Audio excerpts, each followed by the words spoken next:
एक पढ़ी लिखी महिला 3 मासूम सी बच्चियों का कत्ल कर देती है। एक कत्ल को करते हुए जब उसका बेटा देख लेता है, तो वो महिला अपने बेटे का भी कत्ल कर देती है। आखिर उस महिला को उन बच्चियों से क्या दिक्कत थी और आखिर क्या वो राज था जो वो अपने बेटे से छुपाना चाहती थी? जानते हैं आज की इस सच्ची कहानी में। आदाब, नमस्कार, मैं नाजिम सिद्दीकी आज आपको जो कहानी सुनाने जा रहा हूँ, ये कहानी है हरियाणा प्रदेश के सोनीपत की, जहाँ पूनम नाम की एक महिला रहती थी, जिसकी 2019 में शादी होती है। उसे एक बेटा होता है, परिवार अच्छा खासा चल रहा होता है। तभी उसके घर पर उसकी ननद आती है, ननद के एक बेटी होती है। अब वो बेटी जब अपने नाना-नानी के पास जाती है, तो नाना-नानी उसे बहुत प्यार करते हैं, साथ ही साथ उसकी तारीफ़ करते हैं कि मेरी नवासी जितनी खूबसूरत कोई लड़की इस दुनिया में है ही नहीं। ये बात पूनम को बहुत नागवार गुजरती है कि कोई उसके बेटे की तारीफ नहीं करता है, जबकि अपनी नवासी की तारीफ सारे लोग करते हैं कि उसके जितना खूबसूरत कोई इस दुनिया में है ही नहीं। ये सिलसिला यूं ही चलता रहता है। उसके बाद पूनम एक शादी में जाती है, अपने पति को साथ लेकर जाती है। वहां जाने के बाद सारी रस्में होती हैं। जब बारात की रवानगी होती है, बारात निकलने की तैयारी हो रही होती है, तो एक-एक कर कर सारे बाराती बारात जाने लगते हैं।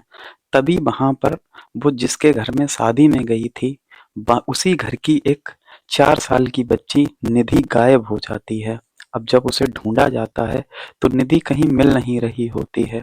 उसके बाद उस बच्ची की माँ अपने पति के पास फ़ोन करती है, "क्या निधि को तुम बारात लेकर गए हो?" तो वो उसका पति साफ मना कर देता है कि मैं निधि को अगर लेके जाता तो क्या तुम्हें बताकर नहीं जाता। उसके बाद उसका पति भी घर वापस आ जाता है, वो भी उसे ढूंढने लगता है। जब सारे लोग उस बच्ची को ढूंढने लगते हैं, तो छत पर जाकर एक टब मिलता है जिसमें उस बच्ची की लाश होती है। अब उस शादी वाले घर में हंगामा मच जाता है, जहाँ कुछ पल पहले खुशियों का माहौल था, अब वो खुशियाँ गम में बदल जाती हैं। अब सारे लोग सोचने लगते हैं कि इस 4 साल की बच्ची का कत्ल कैसे हो गया, यानी ये कैसे खत्म हो गई। उसके बाद एक महिला देखती है, वो बताती है कि अभी पूनम जब छत से आ रही थी, तो उसके कपड़े भीगे हुए थे। तो मैंने उससे पूछा, तुम्हारे कपड़े क्यों भीगे हैं? तो उसने बताया कि मुझे पीरियड्स आ गए थे, इस वजह से मेरे कपड़े भीग गए थे। और पूनम ने पूनम को जब दूसरी महिला ने पूछा कि तुम्हारे कपड़े क्यों भीगे हैं, तो उसने बताया मेरे कपड़ों पे दूध गिर गया था, इस वजह से मैंने कपड़े धुले हैं, तो मेरे कपड़े भीग गए हैं। इधर जो 4 साल की बच्ची खत्म हुई थी, उसके बाबा यानी दादा पुलिस से रिटायर थे, वो भी दरोगा के पद से। जब वो छत पर जाते हैं, देखते हैं, उस टब की गहराई देखते हैं, वो तुरंत कह देते हैं कि ये कोई सामान्य मौत नहीं, बल्कि मेरी नातिन का कत्ल हुआ है।